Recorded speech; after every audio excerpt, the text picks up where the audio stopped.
In Cuba, the search for survivors continues at the Saratoga Hotel in Havana, which was destroyed by an accidental explosion that left 30 people dead so far.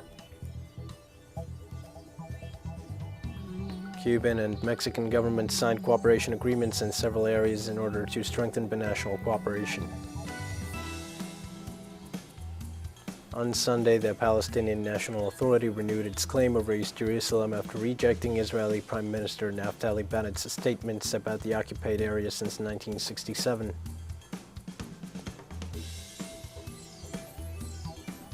Hi, this is From the South. I am your news anchor, Diego Martin, from the Telesur Studios in Havana. We begin with the news. In Cuba, the search for survivors continues at the Saratoga Hotel in Havana, which was destroyed by an accidental explosion that has left 30 people dead so far. After more than 43 hours of uninterrupted work by rescuers, Alexis Acosta, mayor of La Habana Vieja, stated that the volume of the destruction was complicating the search efforts. Acosta added that the rescuers were able to open up their way to the administrative offices and the warehouse of the collapsed structure. The authorities stated that they have the human and material resources to continue the rescue operations, but must proceed with caution due to flooded or very unstable areas. Rescuers estimate that there are people trapped in the basement of the hotel, but added that they must assess the safest way to remove the debris in order to enter the site. At the Vatican during Sunday's papal mass, Pope Francis has asked a prayer for the victims of the accident occurred at the Saratoga Hotel in Havana. The pontiff called on the faithful to pray for the world's leaders so that they listen to the people and know that weapons will never bring peace. The Pope also remembered the mothers to whom he sent his affection and recognition on their day. He also remembered the 27 fatal victims of Friday's explosion at Saratoga Hotel and asked the faithful to raise prayers for their repose and condolences to their families. We also pray for the victims of the explosion that occurred in a large hotel in Havana, the capital of Cuba, that the rising Christ may guide them to the house of the Father and give comfort to their families. The President of Mexico, Andrés Manuel Lopez Obrador, arrived in Cuba on Saturday, concluding his tour to Central America and the Caribbean. Lopez Obrador arrived at Havana's José Martí International Airport, where he was received by Cuban Foreign Minister Bruno Rodriguez. The Mexican head of state is expected to meet with his Cuban counterpart Miguel Díaz-Canel to sign agreements on economic, political, and migration issues. During his tour of Central America and the Caribbean, Lopez Obrador has demanded that no country of the continent be excluded from the Americas Summit, which will be held next month of June in the United States.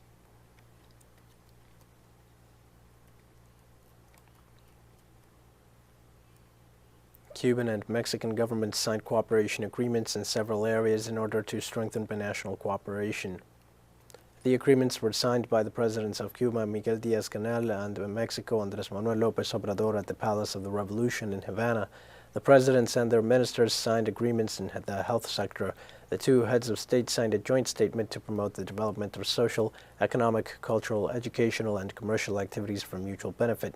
In the document, the leaders also expressed their willingness to strengthen the bonds of brotherhood and fraternity between both peoples, as well as to promote binational cooperation to address the difficulties generated by COVID-19.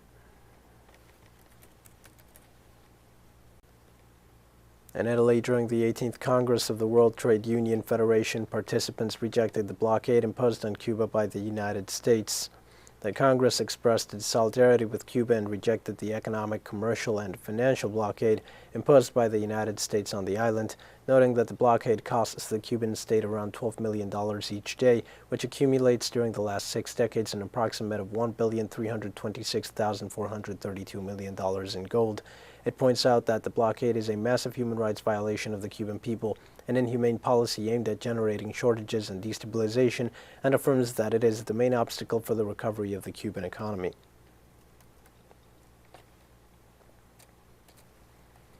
On Saturday, the March of Central American Mothers demonstrated in the Zócalo of the Mexican capital to demand justice and the location of their missing sons and daughters who have disappeared during their migratory transit through Mexico. The contingent of almost 50 people marched through the streets of the historic center of Mexico City with photographs of their missing children and the flags of Guatemala, Honduras, and El Salvador. Upon their return to Mexico after 2 years of the pandemic, the mothers have traveled through the states of Chiapas, Veracruz, Tabasco, and the capital to ask Mexican authorities for progress on the complaints that they submitted for their missing relatives. It is worth mentioning that the region is experiencing a record migratory flow to the United States, whose Customs and Border Protection Office detected more than 1.7 million undocumented migrants at the Mexican border in fiscal year 2021, which ended on September 30th.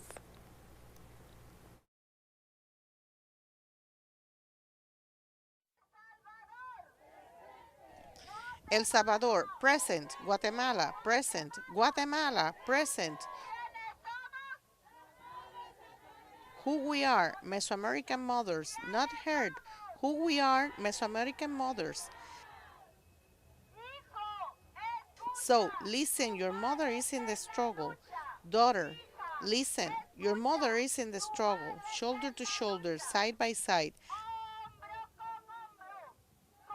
Migrants, migrants, migrants, we are all. The governments of Venezuela and Bolivia ratified their willingness to strengthen bilateral cooperation with the Third Joint Integration Commission and the meeting of the Political Consulting Mechanism.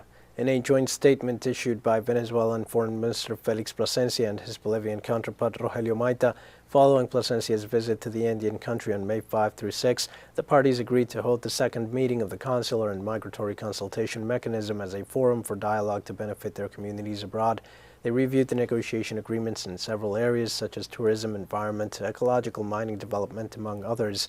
Meanwhile, they agreed on the need to strengthen bilateral commercial relations, so the parties convened to develop joint strategies in order that business could be done in the medium and long term. Today, the Panamanian government called the transporters to a dialogue next week in an attempt to stop a strike called by the sector due to the increase in fuel prices. According to a report by the Transit and Land Transportation Authority, the talks will begin on Wednesday, May 11th, after drivers in the provinces of Chiriquí and the Caribbean province of Colón announced that they will stop services as a pressure measure. As for the school transportation bus owners, they urged the executive branch to find solutions to the rampant rise in diesel and gasoline prices. They invited the country's different transport unions and other operators and users, as well as the competent authorities, in order to identify alternatives to a problem that affects everyone. According to the drivers, it is impossible to provide the service with a rate of 30 cents of a dollar, which has been enforced for 11 years, while the executive does nothing to freeze or reduce the high costs of gasoline and diesel. We're going to take a short break now. Please join us again after this.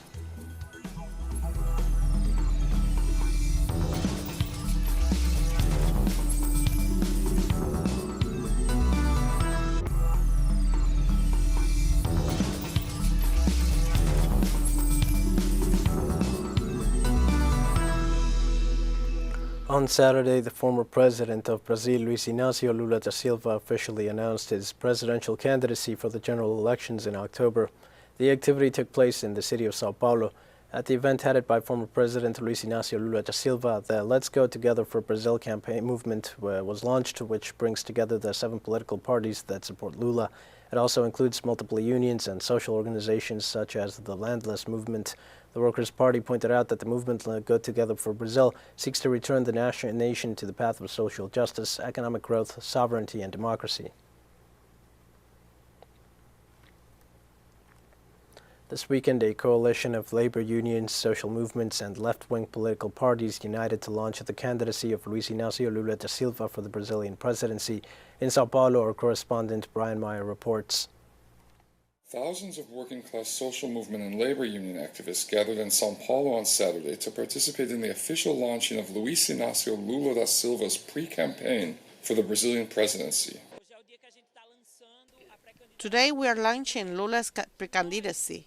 We think he is the only person capable of defeating this anti-democratic project of death that is installed in the federal government today.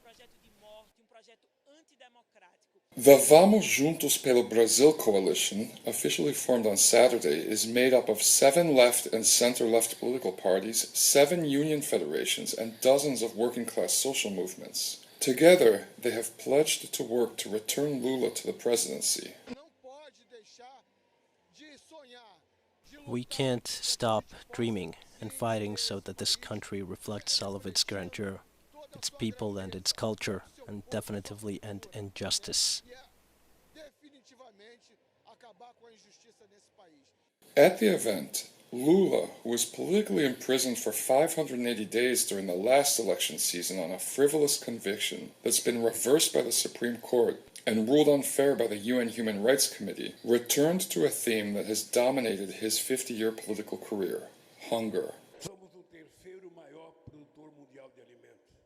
We are the world's third largest food producer and the largest producer of animal protein. We produce more food than we need to guarantee quality food for everyone. Nevertheless, hunger has returned to our country. Brian Mir, Telesur, São Paulo. The government of Chile signed an agreement with transport unions and put an end to the strike that kept routes closed in the south of the country in demand of security measures for free circulation. This Saturday, representatives of President Gabriel Borich's executive branch and several freight transport unions held a meeting to agree on the details of the agreement that ended the days of protests and roadblocks. The transport unions highlighted that the agreement with the executive branch is an important step for their demands on security and other labor guarantees. One of the items of the agreement states the government's commitment to create the legal basis for the establishment of a state of protection and safeguarding of the country's highways and roads.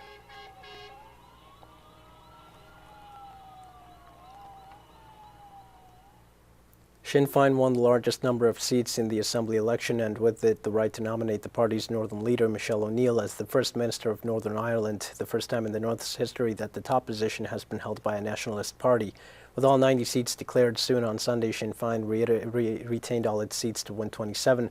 The Democratic Unionist Party took 25, the Ulster Unionist Party took 9, and the Social Democratic and Labour Party returned a total of 8. The other big success story of the election was that of the Cross Community Alliance Party, which more than doubled its tally of 8 in the last vote in 2017 to elect 17 members of the Legislative Assembly this time around. 32 of the members elected are women, compared with 27 who were returned in the last election.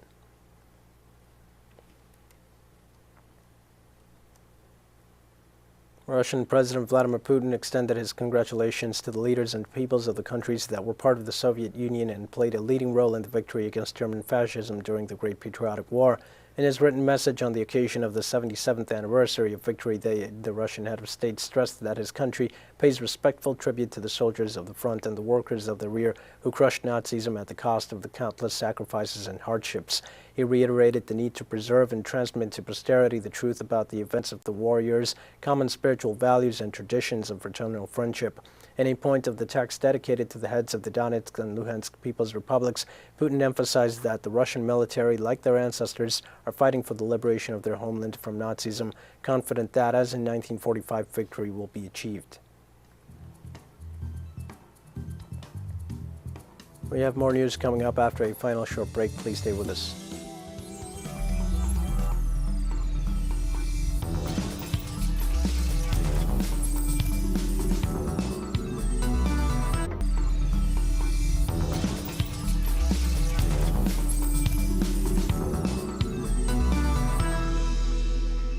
Hi and welcome back. On Sunday, the Palestinian National Authority renewed its claim over East Jerusalem after rejecting Israeli Prime Minister Naftali Bennett's statements about the occupied area since 1967.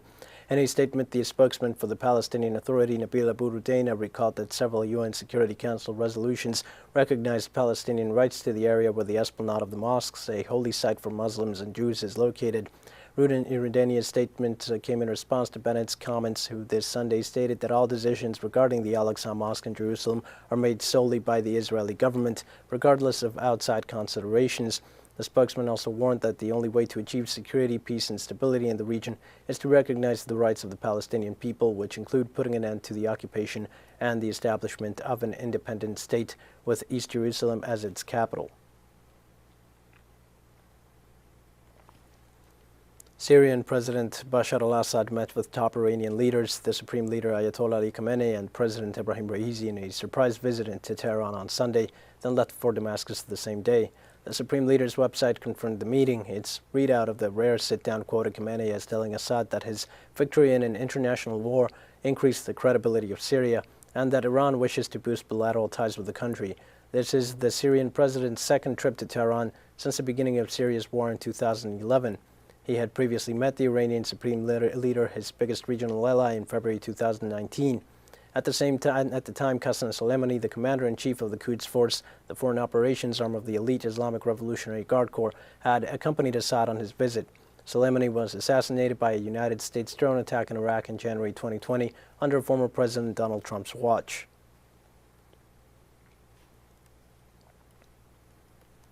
The Arab League on Saturday condemned Israel's approval of the construction of 4,000 new housing units in Jewish settlements in the occupied West Bank and the demolition of 12 villages south of Hebron.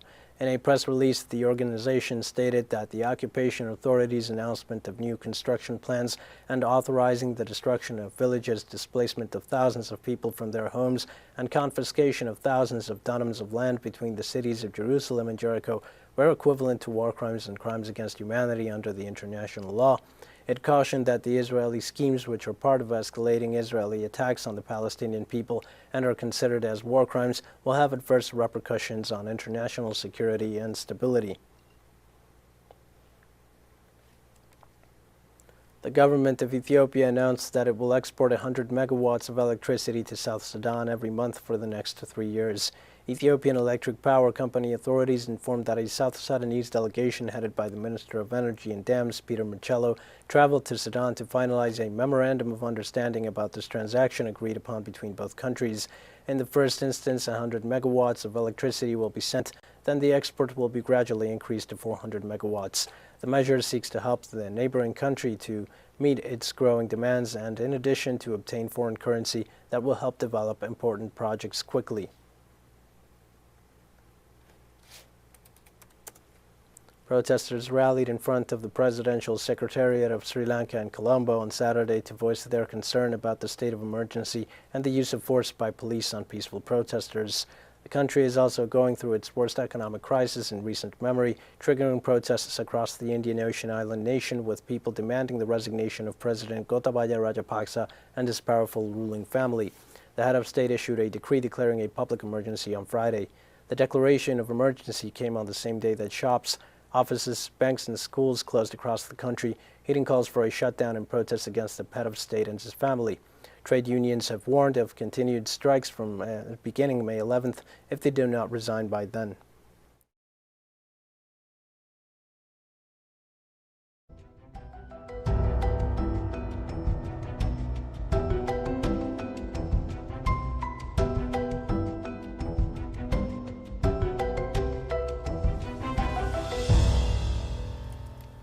At least 7 people died in fires in the Siberian region of Krasnoyarsk in eastern Russia, where flames have ripped through villages and high winds have hampered efforts to extinguish the blazes.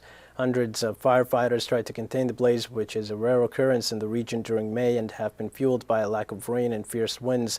In the Krasnoyarsk region, at least 5 people lost their lives in the fires, which damaged about 450 homes, the local authorities reported, declaring a state of emergency. Regional Governor Alexander Uz said winds of up to 144 kilometers per hour had brought down trees and power lines across the region, sparking the fires.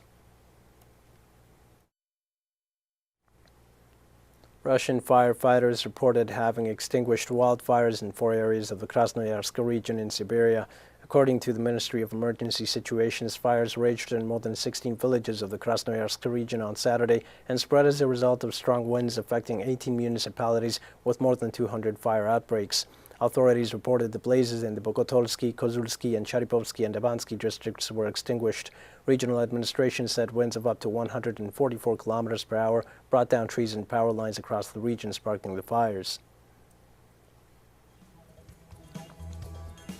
With that, we've come to the end of this news brief. Remember, you can find these and many other stories on our website at Telstar English. You can also join us on social media for all the latest news. We're on Facebook, Twitter, Instagram, and Telegram. For Telstar English, I am Dio Martin. Thank you for watching.